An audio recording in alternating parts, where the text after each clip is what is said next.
আজকে আমরা আগের দিন যে জায়গায় ছেড়েছিলাম সেখান থেকে শুরু করছি। আমরা লাস্ট দিন ডাল্টনের পরমাণুবাদের স্বীকার ছিল, তার শেষ পয়েন্টটা কি ছিল বলেছিলাম যে বিভিন্ন মৌলের পরমাণুগুলো সর্বদা পূর্ণ সংখ্যার সরলানুপাতে যুক্ত হয়, হয়ে কি যোগ উৎপন্ন হয়, তাই তো? তো এক্ষেত্রে আমরা এই কথা যারা মেনে চলে তাদেরকে বলা হয় ডাল্টনীয় যৌগ, ডাল্টনিক কম্পাউন্ড।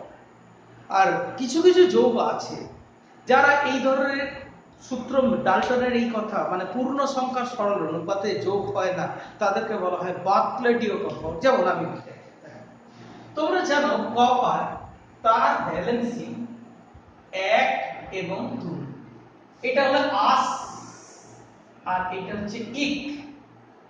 আর সালফাইড আয়ন, তার ভ্যালেন্সি সালফাইড আয়ন তার হচ্ছে 2 অলওয়েজ। তাহলে কিউ প্লাস সালফাইড, এইটা Cu plus sulphide, Cu plus sulphide এর সংকেত যদি আমাদেরকে লিখতে হয় তাহলে কেমন লেখা উচিত, কেমন হওয়া উচিত? কিউ প্লাস কপার, কপারের জন্য 1 আর সালফাইড, তাহলে এটা এখানে আর এটা এখানে, তাহলে কি হওয়া উচিত? Cu2s। তাহলে যদি কোনো কিউ প্লাস সালফাইডের সংকেত এই রকম দেখতে পাই তাহলে সেই ধরনের যৌগকে আমরা বলবো ডাল্টনিক কম্পাউন্ড। কিন্তু বাস্তবে এটা তো পাওয়া যায় কিছু কিছু ক্ষেত্রে Cu1.8s এইরকম কম্পাউন্ড হয়, 2 এর জায়গায় 1.8, এইরকম ধরনের কম্পাউন্ডকে বলা হয় বার্কলেটিক কম্পাউন্ড, বার্কলেটীয় যৌগ।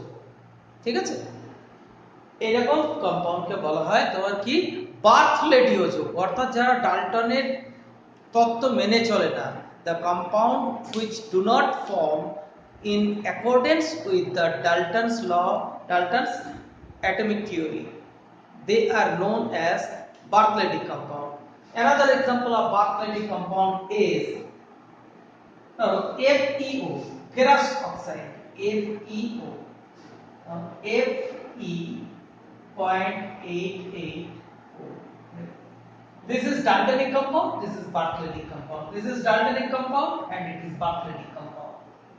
ঠিক আছে, যাই হোক, তো আমরা এবার we will enter into the law of chemical combination.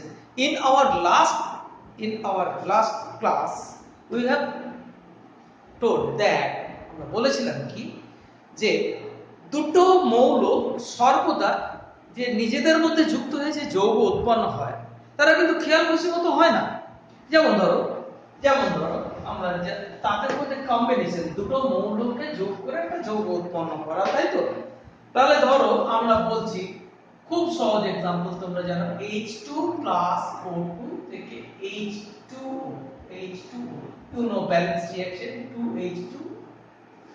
ওজনকে যদি তুমি দেখো তাহলে এটা হলো মানে you know H equals to 1, O equals to 60, তাহলে ওজনের দিক থেকে দেখতে গেলে কত হচ্ছে 1 মানে 2 into 2 into 2 plus 16 into 2 32, that is 4 plus 32, আর এইটার কত হচ্ছে 2 into 2 plus 16, that is 2 into 18, 36। ঠিক আছে, তাহলে আমরা বলতে পারছি কি 4 পার্টস মানে বাই মাস 4 ভাগ ওজনের হাইড্রোজেনের সঙ্গে 32 ভাগ ওজনের অক্সিজেন যোগ হয়ে 36 ভাগ ওজনের জল উৎপন্ন হবে। ঠিক আছে, তা আমি যদি বলি যে না ওই 36 এ মিলিয়ে দেবো, এটা 4 এর জায়গায় এটাকে 5 করে দিই আর এটাকে 31 করে দিই, তাহলে 31 বা 36 তো হয়, এটাও 36, সেটা কিন্তু হবে না। ঠিক আছে, বা ধরো হাইড্রোজেন অক্সিজেন মেলালাম, সেরকম যদি ম্যাঙ্গানিজ আর হাইড্রোজেনকে মেলাই, Mn আর হাইড্রোজেন, তখন কিন্তু তারা বিক্রিয়া করবে। তাহলে মানে এই যে জল তৈরি করতে 36 ভাগ ওজনের জল তৈরি করতে গেলে 4 ভাগ ওজনের হাইড্রোজেন আর 32 ভাগ ওজনের অক্সিজেনই চাই। এবার তুমি যদি বলো যে না এখানে 4 আমি একটু বেশি দিয়ে দিলাম, এই 4 ভাগের জায়গায় 5 ভাগ দিলাম, এটা 32 দিলাম, তাহলে এটা কি 37 ভাগ হবে? না, হবে না।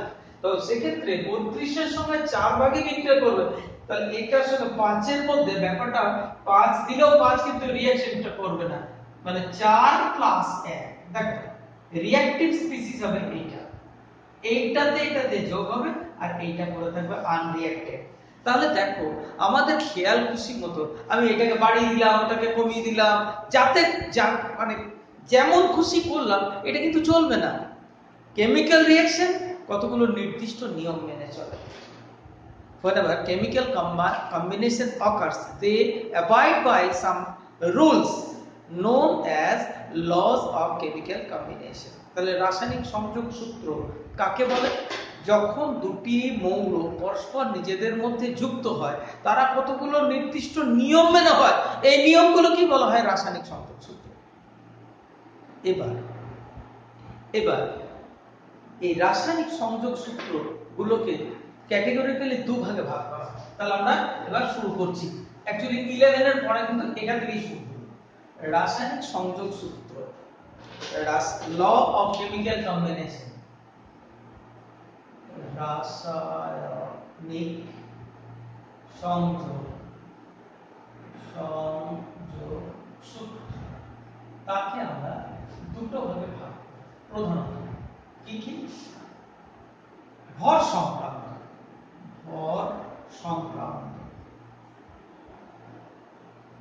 মানে উইথ রেসপেক্ট টু মাস, আর একটা হচ্ছে আয়তন সংক্রান্ত,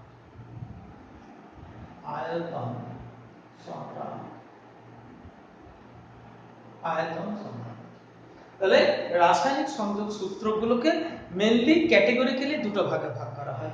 একটা হচ্ছে ভর সংক্রান্ত, মানে দুটো মৌল যারা যুক্ত হবে তাদের কত ভরের সঙ্গে, একটার কত ভরের সঙ্গে অন্যটার কত ভর। আমি যেমন একটু আগে দেখালাম, 4 ভাগ ওজনে হাইড্রোজেনের সঙ্গে 32 ভাগ ওজনের অক্সিজেন যোগ হয়েছে, ঠিক আছে?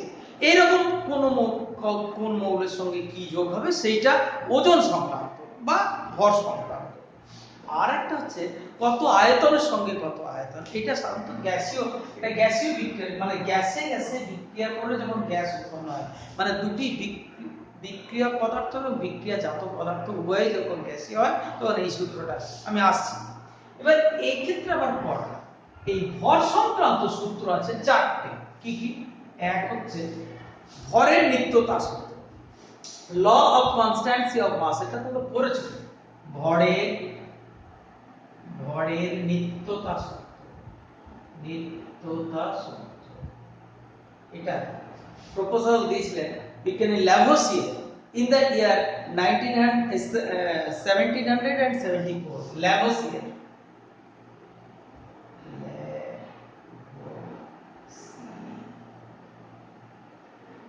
1770, ঠিক আছে? ল্যাভোসিয়ে। 2 নাম্বার ভরের নিত্যতা স্থিরানুপাত সূত্র, ল অফ কনস্ট্যান্ট প্রপোর্শন, স্থিরানুপাত সূত্র। Proust, proposed by Proust। 3 number হচ্ছে গুণানুপাত সূত্র, ল অফ মাল্টিপল প্রপোর্শন, গুণানুপাত সূত্র। এটা হচ্ছে তোমার ডাল্টন। আর 4 নম্বর হচ্ছে মিথনুপাত সূত্র,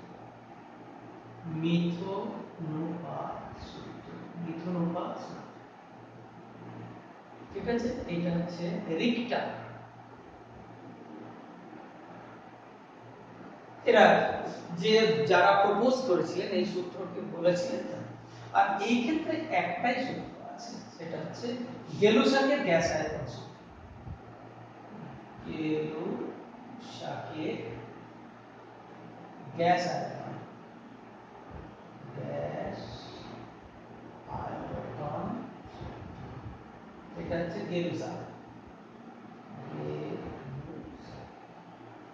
ঠিক আছে?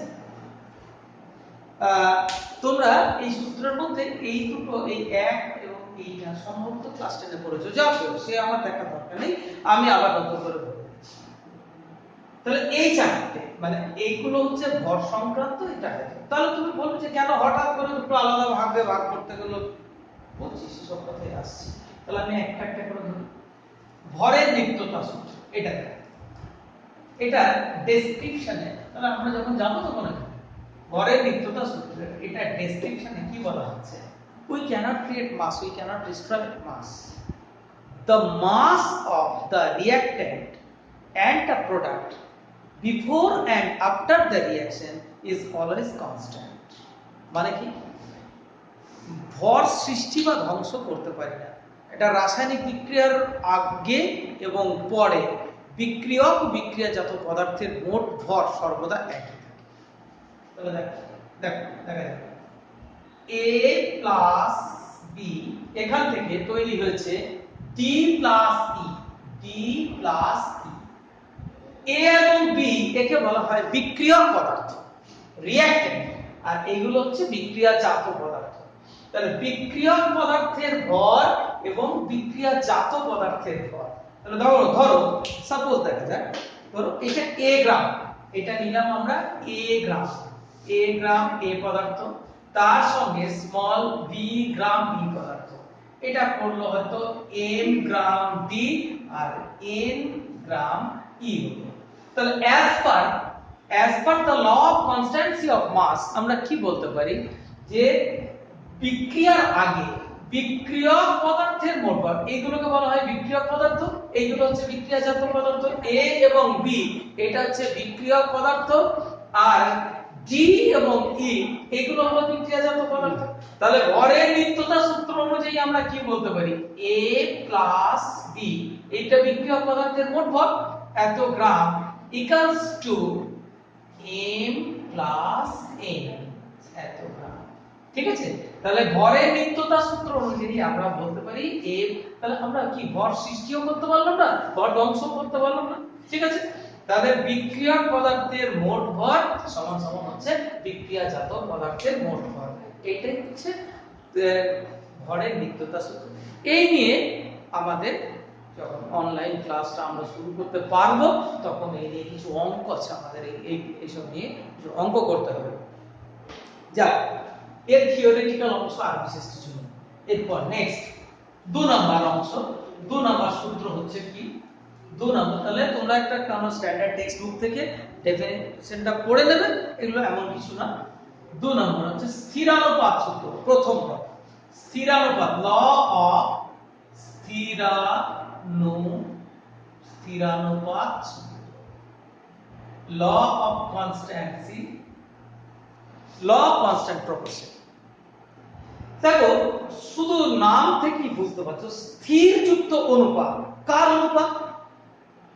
আমরা প্রথমেই বলছি এই এখন যে চ্যাপ্টারটা শুরু করেছি সেই চ্যাপ্টারটা হচ্ছে কি রাসায়নিক সংযোগ সূত্র। কার সঙ্গে কার সংযোগ? তোমার সঙ্গে, মানে একটা মৌলের পরমাণুর সঙ্গে অন্য মৌলের পরমাণু, তাহলে দুটো মৌলের পরমাণু যখন যুক্ত হবে, দুই বা ততোধিক পরমাণু যখন পরস্পরের সঙ্গে যুক্ত হবে তখন কি যৌগের অণু তৈরি হবে, তাই তো?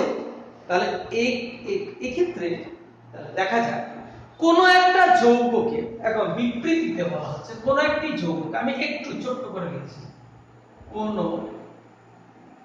যৌগকে যে কোনো ভাবে প্রস্তুত করা হোক না কেন,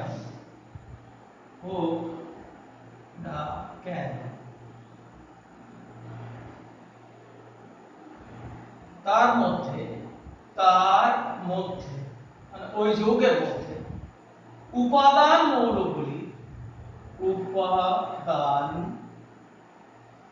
মৌলগুলির ওজন অনুপাত, সঠিকভাবে ভরের অনুপাত বলতে হবে, ওজন অনুপাত সর্বদা স্থির থাকে বা এক থাকে। দেখ কিরকম কোন একটা যৌগকে if you want to prepare a compound, ঠিক আছে, সেটাকে যে কোনো ভাবে তৈরি করা হোক না, ঠিক আমি বলি ধরো খুব পরিচিত একটা যৌগ হচ্ছে জল। এই জলকে তুমি কোন যৌগকে এইটা যে কোনো ভাবে প্রস্তুত করো, আমি কয়েকটা বলছি, H2+O2, এটাকে এমনি কিন্তু হয় না, তড়িৎ স্ফুলিঙ্গ প্রায় 2200 ডিগ্রি সেলসিয়াস টেম্পারেচার দিতে হয়। তড়িৎ স্ফুলিঙ্গ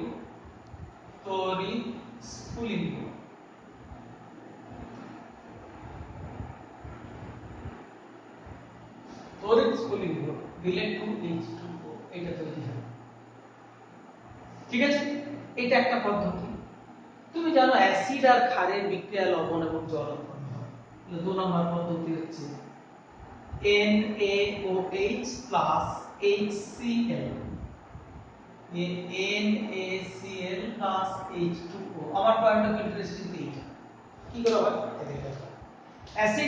অ্যাসিড থেকে যায় H প্লাস আর ক্ষার থেকে OH মাইনাস, এটা H2O, এটা তৈরি হয়ে যায়, আর এই প্লাস আর মাইনাস এটা থেকে NaCl হলো। এটা দ্বিতীয় অন্য পদ্ধতি। তাহলে এই ক্ষেত্রে ডাইরেক্ট মৌলগুলো যুক্ত হলো, এই ক্ষেত্রে তাই 3 নাম্বার। তুমি ধরো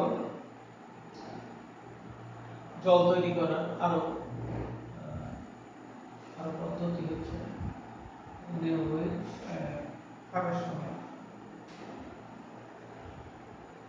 ধরো ZnO প্লাস NaOH, এক্ষেত্রে হয় Na2ZnO2 প্লাস H2। তাহলে এক্ষেত্রে ধরো এটা একটা আলাদা পদ্ধতি দেখো, ঠিক আছে।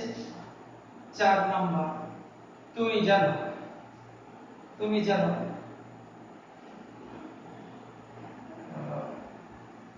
C6H12O6 plus O2 6CO2 plus 6H2O, শ্বসন এই বিক্রিয়াটা দেখো জল। তাহলে আমরা চারটে এরকম যদি তুমি বলো 100টা 200টা বিক্রিয়া দেখানো যায় যেক্ষেত্রে জল আলাদা আলাদা ভাবে সম্পূর্ণ আলাদা। আমি বলতে চাইছি জলকে যে কোনো ভাবেই তৈরি করা হোক না কেন, এই জলের মধ্যে উপাদান মৌল কে কে আছে, কি কি উপাদান নিয়ে জল তৈরি হয় বলো, হাইড্রোজেন এবং অক্সিজেন। তাহলে তোমার এদের উপাদান মৌল হচ্ছে হাইড্রোজেন এবং অক্সিজেন। এর ওজন অনুপাত W/W সমান কত বলো, যে কোনো ভাবে জল। আচ্ছা এই যে জলটা তৈরি হয়েছে, এই 2 কি 5 সেটা পরের কথা, এই তো এই আলটিমেটলি এই যে জলটা যেটা তৈরি হয়েছে H2O, তাতে ক ভাগ ওজনে, দেখো একটা H মানে আমি একটু করে দেখাচ্ছি, H2O দেখো একটা মডেল দিয়ে দেখাচ্ছি। H2O তুমি জানো এটা হচ্ছে জল, এগুলো 1, এটার ভর 1, মাস 1, এটার 1, এটা হলো 16। তারপর H2O এই মলিকিউলটার মধ্যে মাস অফ হাইড্রোজেন হচ্ছে 2 আর মাস অফ অক্সিজেন এটা হলো 16। তাহলে আমরা রেশিওটা কেমন লিখব, 2:16, that is 1:8 প্রত্যেক ক্ষেত্রে। তার মানে কোন একটা যৌগকে যে কোনো ভাবেই তৈরি করা হোক না কেন বা যে উৎস থেকে না হোক না কেন, আমি এক্ষেত্রে তৈরি করেছি, এবার যে কোনো উৎস থেকে রেডিমেড জল নিলাম, ধরো ইন্ডিয়া এই পশ্চিমবঙ্গ থেকে জল, গুজরাট থেকে জল, মধ্যপ্রদেশ থেকে জল, উত্তরপ্রদেশ থেকে, কেরল থেকে জল, ইন্ডিয়া থেকে জল, আমেরিকা থেকে জল, ইংল্যান্ড থেকে জল, যে কোনো জায়গায়। আচ্ছা এখানে আবার একটা কথা, জল বলতে আমাদের বাড়িতে যে জল বোঝায় আমরা কিন্তু সেটাকে বলি না। আমাদের কাছে কেমিস্ট্রিতে জল মানে একদম পিওর ওয়াটার H2O, যার মধ্যে কিচ্ছু থাকবে না। আমি জাস্ট একটা ছোট্ট স্যাম্পল দেখাই তোমাদেরকে। বিশুদ্ধ জল, বিশুদ্ধ জল বলতে এই দেখো এইরকম যে জল, এই যে জলগুলো থাকে, এই জলগুলো, এটা তোমরা হয়তো অনেকের বাড়িতে ইনভার্টার, ব্যাটারি ইত্যাদিতে আছে, সেক্ষেত্রে যে জলগুলো ব্যবহার করা হয়, এই আমরা কিন্তু H2O, যার যেটা কিন্তু মানে এর ড্রিঙ্কিং ওয়াটার না এই জল খেলে, কারণ জলের মধ্যে থেকে যে মাইক্রো এলিমেন্ট যেগুলো মানুষের সংগ্রহ করার কথা, তার মধ্যে এই H2O বিশুদ্ধ জলের মধ্যে নেই। আমাদের কাছে কিন্তু H2O মিনস এটা, তুমি যেটা খাও সেটা রাদার হচ্ছে মিনারেলাইজড ওয়াটার, তাতে বিভিন্ন রকম মিনারেল যোগ করা থাকে, সেটা ড্রিঙ্কিং ওয়াটার। আমি কিন্তু ড্রিঙ্কিং ওয়াটারের কথা বলছি না। পিওর ফর্ম অফ ওয়াটার যে কোনো জায়গা থেকেই তুমি সংগ্রহ করো, সেক্ষেত্রে হাইড্রোজেন এবং অক্সিজেন নিয়েই তৈরি হবে, এবং তাদের মাস রেশিও এটা অলওয়েজ 1:8, এটাই। ঠিক আছে, আমি অন্য একটা কম্পাউন্ড নিয়ে দেখাচ্ছি। ধরো অন্য একটা কম্পাউন্ড, সে অ্যামোনিয়া, NH3, তুমি অ্যামোনিয়াও বিভিন্ন ভাবে তৈরি করতে পারো। ক্লাস 10 এ তোমরা অ্যামোনিয়া পড়েছো, হেবার পদ্ধতিতে দেখেছো, N2+3H2, এখান থেকে ডাইরেক্ট যুক্ত হয়ে অ্যামোনিয়া হয়, অথবা NH4Cl, তার সঙ্গে CaO দিয়ে এটা দিয়ে হয়, এখান থেকে তাপ দিলে ওটা হয়ে যায়। ঠিক আছে, এরকম বিভিন্ন ভাবে যে কোনো ভাবে অ্যামোনিয়া গ্যাসকে তৈরি করলে, ফলে এর ইনগ্রেডিয়েন্ট থেকে নাইট্রোজেন এবং হাইড্রোজেন, আমি কিন্তু নাম বলছি, N2H2 বলবে না, N এবং H, এর W/W ওজন অনুপাত, এটা কত হবে বলো? নাইট্রোজেন NH3, দেখো তোমাদেরকে একটা মডেল দিয়ে দেখাচ্ছি, একটা মডেল তৈরি করে দেখাচ্ছি, NH3, তোমরা নিশ্চয়ই বলতে পারবে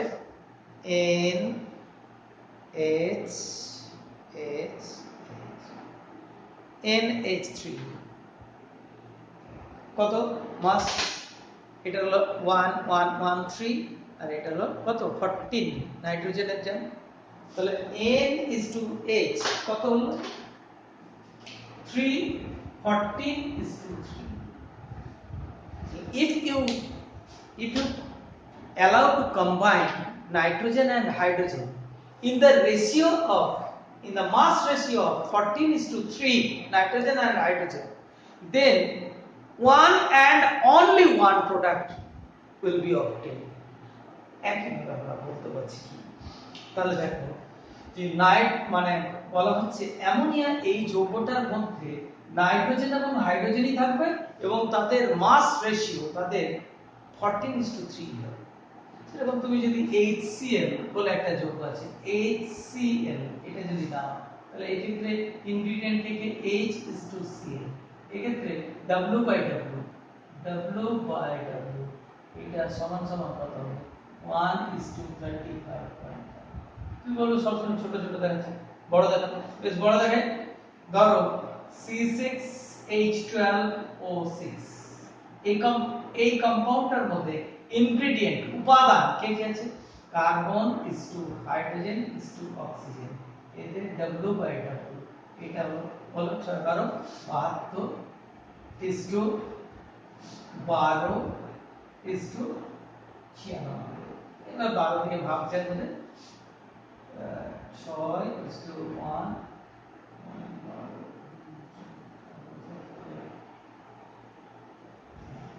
এই রেশিও 6:1:8, এই রেশিওতে তুমি যদি হাইড্রোজেন, কার্বন, হাইড্রোজেন এবং অক্সিজেনকে যোগ করো, তাহলে একটা এবং কেবলমাত্র একটা কম্পাউন্ড পাবে, সেটা হচ্ছে তোমার গ্লুকোজ। ঠিক আছে, তাহলে এটা গেল তোমার স্থিরানুপাত সূত্র। তাহলে স্থিরানুপাত সূত্রটা বললাম কি, কোন একটা উপাদান, কোন একটা যৌগের উপাদান মৌলগুলো সর্বদা স্থির থাকে। কোন যৌগকে যে কোনো ভাবে প্রস্তুত করা হোক না কেন, তার মধ্যে উপাদান মৌলগুলি সর্বদা একই, এবং তাদের ওজন অনুপাত সর্বদা স্থির থাকে। তাহলে এটা কমপ্লিট ডেফিনিশন। কোন একটা যৌগ গ্যাসকে যেভাবে যে কোনো ভাবেই প্রস্তুত করা হোক, কোনো একটা যৌগকে যে কোনো ভাবেই প্রস্তুত করা হোক না কেন, তার মধ্যে উপাদান মৌলগুলি সর্বদা একই থাকে। মানে জলকে যে কোনো ভাবে তৈরি করা, মানে আমি একবার জল তৈরি করলাম, সেখানে H2O থাকলো আর অন্যভাবে নাইট্রোজেন আর অক্সিজেন থাকলো, তা কিন্তু নয়। জল মানে সেক্ষেত্রে হাইড্রোজেন এবং অক্সিজেনই থাকবে, তার মানে উপাদান মৌলগুলো স্থির থাকলো। অ্যামোনিয়া মানে তার মধ্যে যে কোনো ভাবে যে কোনো প্রসেসেই তৈরি করো, না এখানে করো, অন্য জায়গায় করো, হ্যাঁ, অন্য কন্ডিশনে করো, সর্বদা জল মানে হাইড্রোজেন এবং অক্সিজেন, অ্যামোনিয়া মানে নাইট্রোজেন এবং হাইড্রোজেন, গ্লুকোজ মানে কার্বন হাইড্রোজেন অক্সিজেন, ঠিক আছে, কার্বন হাইড্রোজেন অক্সিজেন। তাহলে উপাদান মৌলগুলো সর্বদা স্থির থাকে এবং তাদের মাস রেশিও, কাদের উপাদানগুলির ভরের অনুপাত সর্বদা স্থির। এখন এই গেল স্থিরানুপাত সূত্র। তো স্থিরানুপাত সূত্র থেকে আমরা কি শিখবো, কেন হঠাৎ কি আমি পড়তে যাবো, এটা এই আবার নতুন করে কি আমার বেশি কিছু শিখবো। স্থিরানুপাত সূত্র থেকে আমরা কি পাবো, সিগনিফিকেন্সটা কি? স্থিরানুপাত সূত্র কোন একটা যৌগের সংজ্ঞা নির্ধারণ করে। মানে law of constant proportion defines a compound. একটা যৌগের সংজ্ঞা নির্ধারণ করে। সংজ্ঞা মানে কি? ধরো জল মানে কি, তাহলে জল বলতে কি? জল হচ্ছে একটা যৌগ, তার উপাদান মৌল হচ্ছে হাইড্রোজেন অক্সিজেন, এবং তার ভরের রেশিওটা কত সেইটা বললেই তো জল, তাই না? তাহলে অর্থাৎ আমরা কি বলতে পারি, যে কোন একটা যৌগের এই ভরের স্থিরানুপাত সূত্র, এটা ভরের স্থিরানুপাত সূত্র, এটা যৌগের সংজ্ঞাকে নির্ধারণ করে। ঠিক আছে? বেশ, তাহলে এর উল্টো একটা সূত্র আছে, এর একটা উল্টো সূত্র, যেমন এর বিপরীত বক্তব্য কি? এর বিপরীত বক্তব্য হচ্ছে নির্দিষ্ট উপাদান মৌলগুলোকে, এর বিপরীত, reverse of the law of constant proportion কি? বিপরীত বক্তব্য হচ্ছে একই উপাদান মৌলগুলিকে, একই উপাদান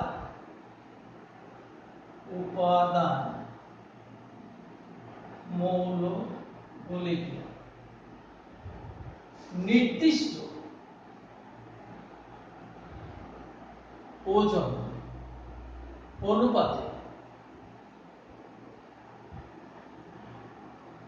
যোগ করলে, মানে সংযোগ করলে, ঘটালে একটি এবং কেবলমাত্র একটি যৌগ উৎপন্ন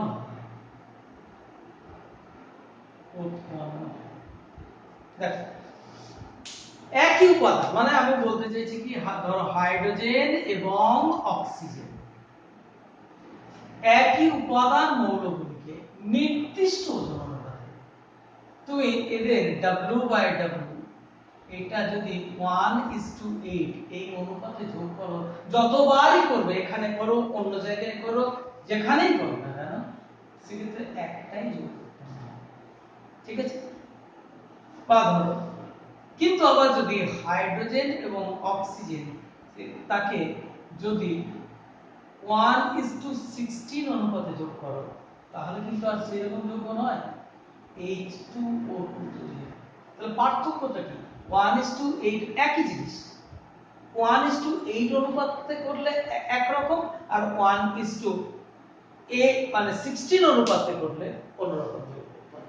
সেই জন্য আমরা বলতে চাইছি হাইড্রোজেন এবং অক্সিজেন মানে চোখ বন্ধ করে জল নয়, হাইড্রোজেন এবং অক্সিজেনকে 1:8 অনুপাতে যদি যোগ করো তাহলে জল, হাইড্রোজেন এবং অক্সিজেনকে 1:16 অনুপাতে যদি যোগ করো তাহলে হাইড্রোজেন পারঅক্সাইড। ঠিক আছে, বোঝা গেল? তাহলে এরা, তবে এর দু চারটে ব্যতিক্রম আছে। যেমন ধরো ব্যতিক্রমের ক্ষেত্রগুলো, যেমন তুমি একবার তৈরি করছো, এই অক্সিজেনকে 16 নিয়েছো, আর একবার হাইড্রোজেন ইস টু অক্সিজেনের তো তিনটে আইসোটোপ আছে, 17, তাহলে তখন তো 1:17 হয়ে যাবে, তাই না? 2:17, এই অনুপাত H2O হতো 2:17। আবার ধরো HO এটা যদি 18 নাও তাহলে 2:18 এই অনুপাতে হয়ে যাবে, তখন আর H2O তখন সেটাও এটাকে D2O বলে, D2O, বা এরকম না বলে H এরকম বলা হয়, মানে ভারী হাইড্রোজেন নেওয়া হয়েছে, এটাকে বলা হয় T2O। তাহলে ভরের স্থিরানুপাত সূত্রকে ঠিকঠাক ভাবে মেনে চলতে গেলে কি ব্যবহার করা যাবে না বলতো? আইসোটোপিক মাস ব্যবহার করা যাবে না, সেম আইসোটোপকে ব্যবহার করতে হবে। মানে অক্সিজেন যদি নাও তাহলে O16 বা O16 কি মানে যেটা রেগুলার আইসোটোপ, যেটা বেশি পরিমাণে পাওয়া যায় সেটা কি ব্যবহার করতে হবে। এই গেল হচ্ছে তোমার স্থিরানুপাত সূত্র। এরপর হচ্ছে গুণানুপাত সূত্র, law of multiple proportion. Law of multiple proportion আজকের ক্লাসের আর টাইম পারমিট করছে না, মানে আমার কাছে যা সিস্টেম তাতে আধ ঘন্টার বেশি টাইম পারমিট করে না। ঠিক আছে, আমি আবার